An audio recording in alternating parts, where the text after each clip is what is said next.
There's this quote by Maya Angelou that I saw that I absolutely love. She said, "I can be changed by what happens to me, but I refuse to be reduced by it."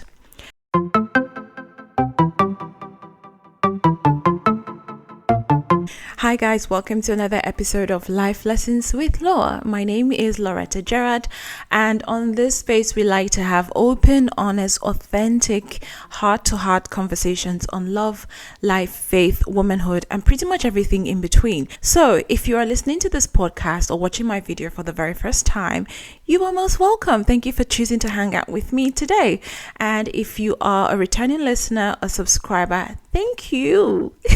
You deserve a gift very soon. Anyway, so today, as you can see, I'm wearing pink because I want to talk about something that pertains to womanhood, and it's a bit touchy for me, and it's a hard thing to discuss because it requires vulnerability, which is a hard thing to do. But I've been brooding on this for a while, and I just thought this might be the right time to share it. I think it's important to share it. And one of the reasons why I thought to talk about this is because I think that there are a lot of women out there who are broken and who are living out of that state of brokenness, and who have been traumatized and sexually traumatized and are living their lives based on that sexual trauma that they experienced. So today I want to talk about healing from sexual abuse, because I think that it's an important topic. It's a critical topic to discuss. And I'm just going to throw some statistics at you because I want that to serve as a premise or a foundation for why I think this is a critical subject to discuss. Here it says that approximately 1 in 3 women worldwide have experienced physical and or sexual violence. Approximately 1 in 3 women globally have experienced some kind of sexual violence. That is shocking. It means that if there are 3 women here, it's possible that at least one of them has experienced sexual violence at some point in her life, right? And that's a global statistic.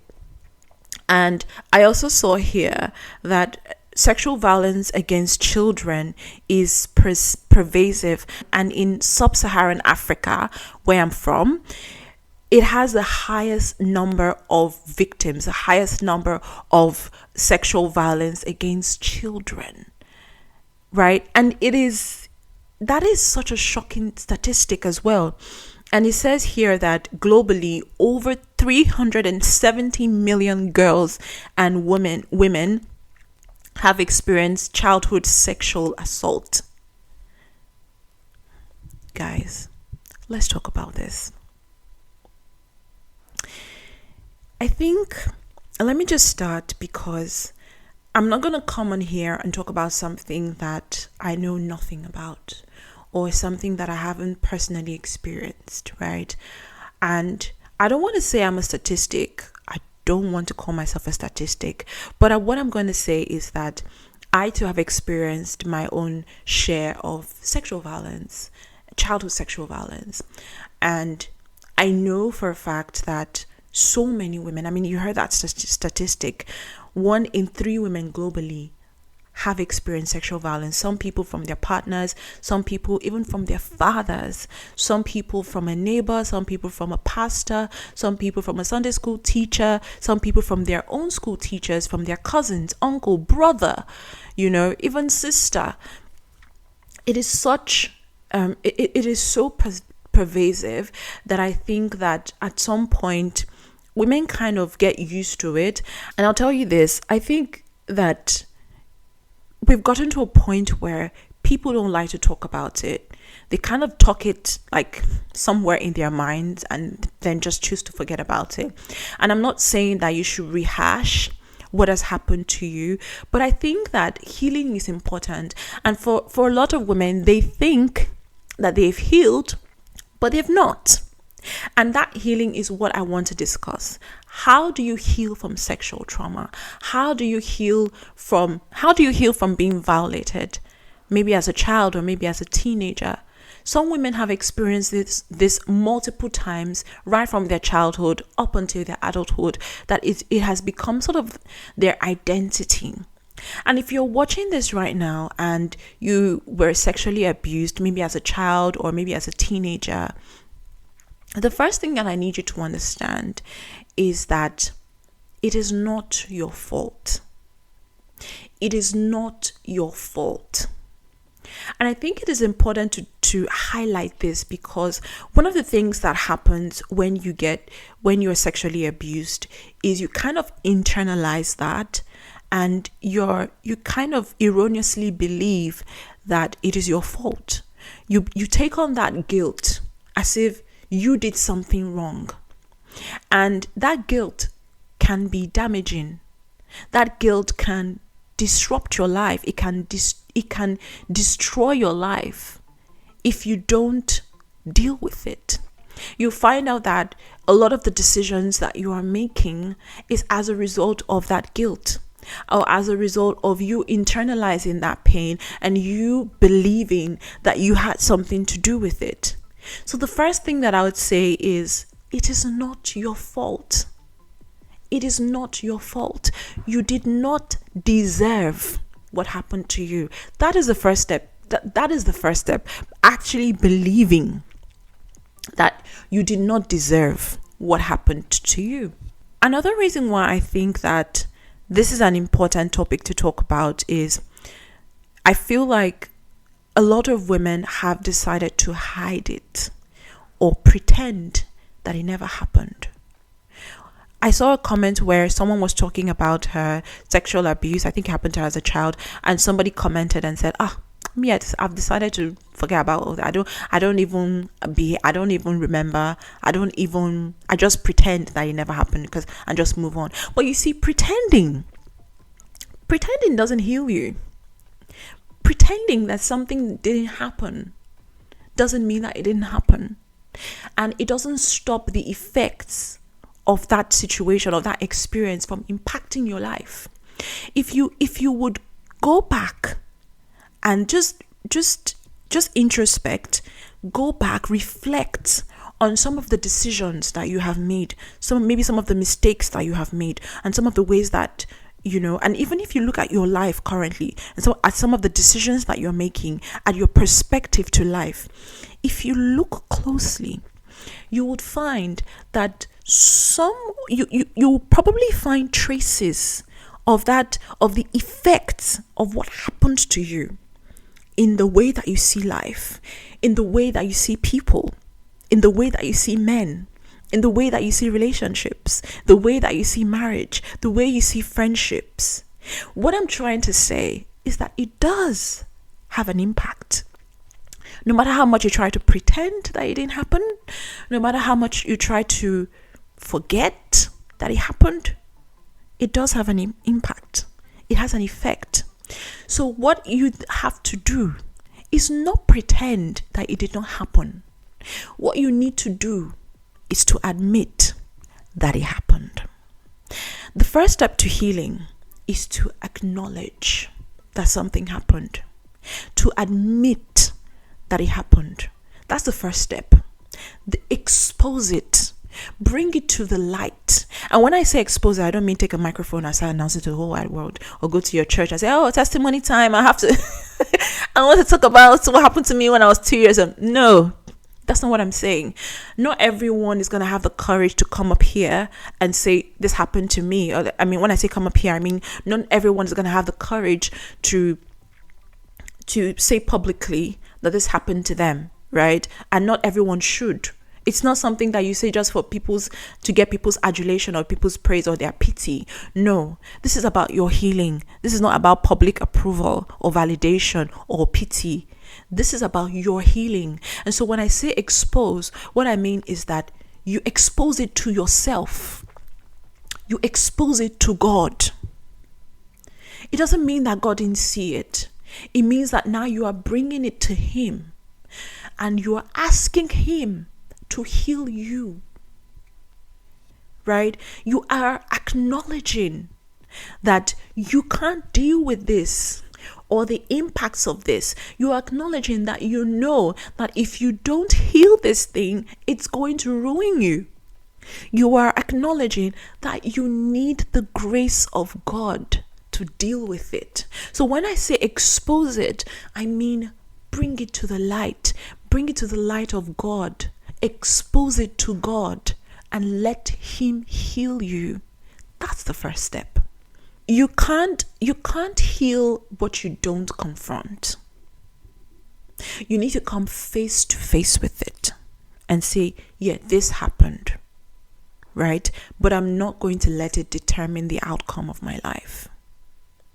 Pretending that it did not happen is allowing it to fester. It's just like when you have a wound and you keep covering it. You don't treat it. You don't take antibiotics or whatever it is that the doctor says you should do to take proper care of it. You just cover it up and just allow it fester. It's going to morph into something worse, right? So confront it. Sit face to face with it. Expose it to God. He heals. The Bible says that God heals the brokenhearted. He binds up their wounds. That is God is able to do something that no human being can do. He can reach deep into your heart and heal emotional wounds. He can do it. So expose it to God and let Him heal you. The second thing that I would say is to detach your identity from it. For me personally, for a very long time, I always attached my identity to what happened to me. And so I would say, oh, I'm not a good person because that happened to me. I'm not deserving of love because that happened to me. I don't deserve joy and happiness because that happened to me. No. Now I've come to realize that I can't detach myself from it. Right? Because already I have admitted that this happened. I have exposed it to God. So now I believe what God says. God says that I'm a new creation. The old has gone. The new has come. I'm no longer that person. It's just like looking for someone in an address where they no longer live at. I don't live there anymore. I'm not that person anymore. So my identity is not tied to what happened to me. Your identity is not tied to what happened to you. It's not tied to that sexual abuse. It should not be tied to it. You can change the course of your life. You can decide that will no longer be my label. I will not label myself as someone who was sexually abused anymore. I will not. Because God has taken that away from me. God has healed me, or God is healing me. Right? I choose to detach myself from that. That is no longer my identity. I'm a new person. Right? And so because of that, I will not allow what happened to me impact my view of life or my view of myself, how I see myself, how I relate to people, how I relate to the world around me. I'm not going to let that one incident or those series of incidents determine or negatively impact what happens in my life, negatively impact how I deal with and relate with other people. I'm not going to let it steal my joy. I'm not going to let it steal my peace. I'm not going to allow it ruin my life. I'm not going to allow it impact the decisions that I make. I'm not going to make decisions based on what happened to me. I'm not going to view life, view relationships, view friendships based on what happened to me. Trust me, there are women that because of what happened to them, maybe they were assaulted, maybe by someone in authority, maybe by their boss, or maybe by their father, or something, and that is sad. But because of that, it impacts how they relate with people in authority. They just don't value authority. They're very insolent. But the truth is that if you continue to behave that way simply because of what happened to you, you're going to ruin your life. You're going to let that incident and what that person did to you impact your life, ruin it. That person is going to win. You are giving that person power that they don't deserve. You are giving the abuser power over you, over your life. Don't do that. Don't let the guilt should not be on you. The guilt should be on the person who committed the offense. So why are you letting another person's decision ruin your life? Yeah, you were the victim, but you cannot continue to be a victim forever. You have to take charge of your healing. You have to take charge of your responsibility. Don't let the abuser win. Don't. And you let the abuser win when you make decisions based on what happened to you. When you decide that all men are scum because of what happened to you, because somebody abused you as a child, you decide all men are scum, and you treat every single man that comes your way as scum. You're disrespectful. You're not accountable in relationships. You just do as you please. You feel like love is nothing. You feel like love means nothing. You don't pour into your relationship.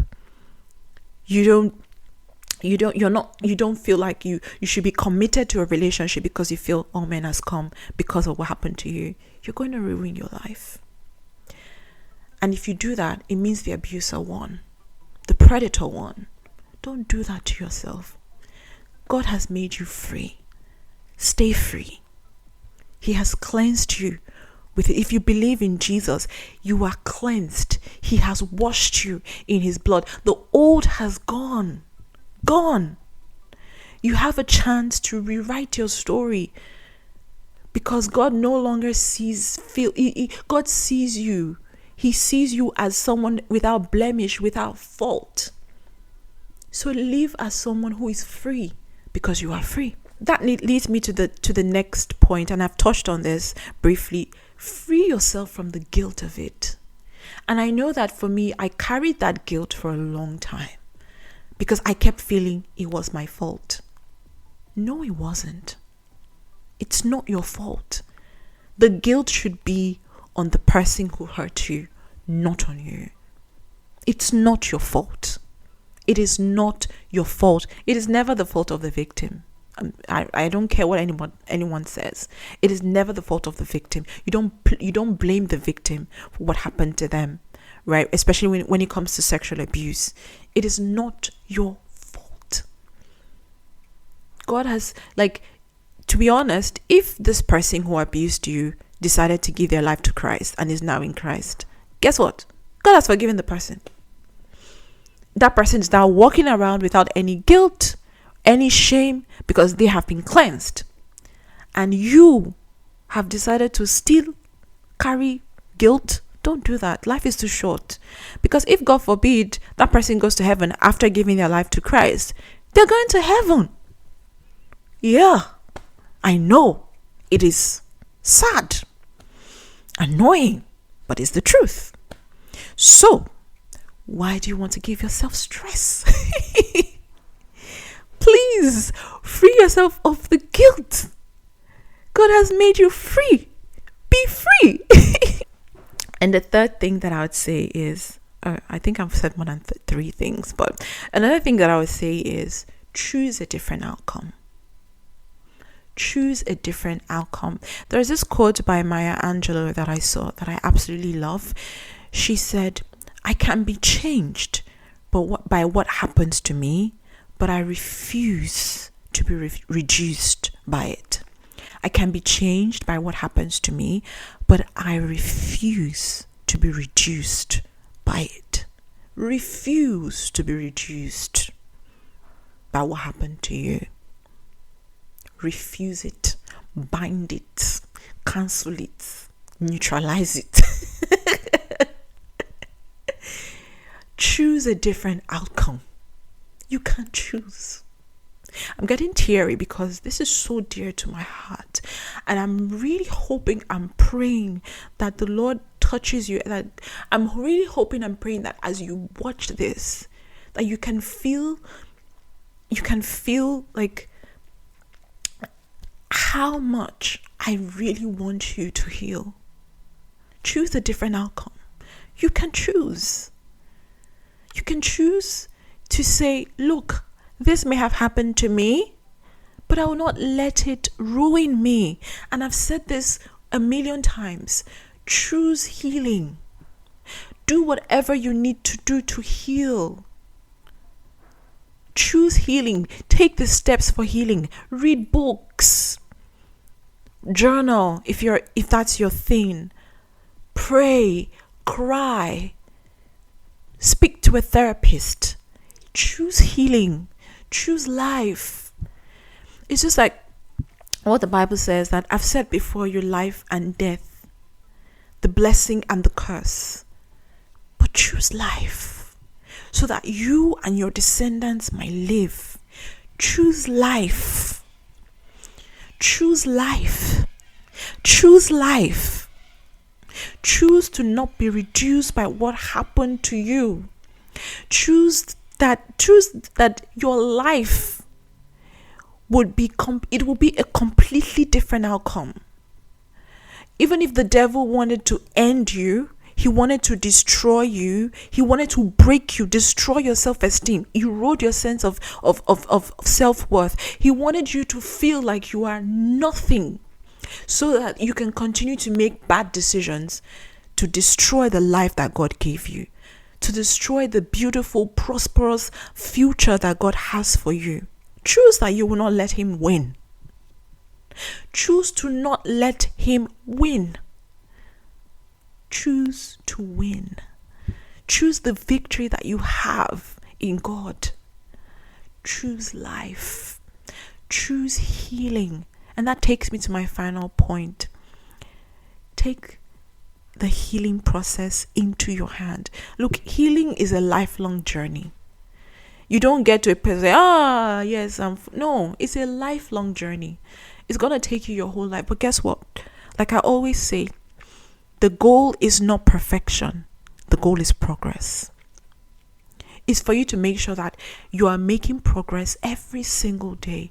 Take your healing into your hands. If you can afford a therapist, please do therapy. I am 100% pro therapy. I've had therapy and I preach therapy.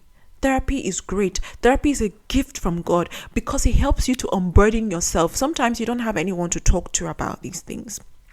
And just talking to a therapist, just unburdening that, and then if you have a good therapist, then they give you some inner work to do. They give you some activities that you can do to just work on your inner self. It helps. So if you can afford it, I beg you, do it. Do it. Read books. Read books that help you deal with this. And I'll tell you one thing that has helped me, Joyce Meyer, because of course, if you know Joyce Meyer's story, she was sexually abused by her father for a very long time, and she talks about this. So if you can listen to sermons by Joyce Meyer, you can read her books, because it helps you see that you're not the only person who has gone through this. Again, like I said, 1 in 3 women globally have experienced some kind of sexual violence in their life. So it is not just a you problem. It is something that is pervasive. There are so many people walking the face of the earth who have been through this, who have overcome, who have healed, who are living their best lives, regardless of what has happened to them. Right? So read books that help you with your inner child. Read books that help you to restore your confidence. Read books that help you to value yourself more. Listen to sermons, again by Joyce Meyer, because she has a similar story and you can relate with, and because of that, you might be able to relate with what she has to say. But yeah, take your healing into your hands. Okay? I just wanted to jump on here to talk about this because this is something that is really close to my heart, and I really want to see so many women walking in healing, walking in freedom, walking in the freedom that Christ has given to us, that in the freedom that Christ and the blessings that Christ has given to us. So I hope you really enjoyed this video. If you're a man listening to this and maybe the woman in your life has experienced something like this would be something that you can share with her. I'm sure that she would find it helpful and insightful. So, on that note, thank you so much for listening. If you really found this insightful, you can leave a comment and let me know if you're feeling brave and you have extra thoughts that you can share with someone out there who may have experienced sexual abuse. If you have a word of encouragement to say to someone, please leave it in the comment. You might be encouraging someone. You never know. Your words might just be what someone else needs to hear. So if you're feeling brave and you have a word of encouragement, please leave a comment and encourage someone. All right, thank you so much for listening. Thank you so much for watching. And if you haven't subscribed to this channel already, what are you waiting for, my dear? Please subscribe and hit the like this video, subscribe, and hit the notification and hit the notification bell so that you are notified whenever I have a new video up. Thank you so much for choosing to spend this time with me. I appreciate it. I appreciate you. And I'll see you in my next video. Bye.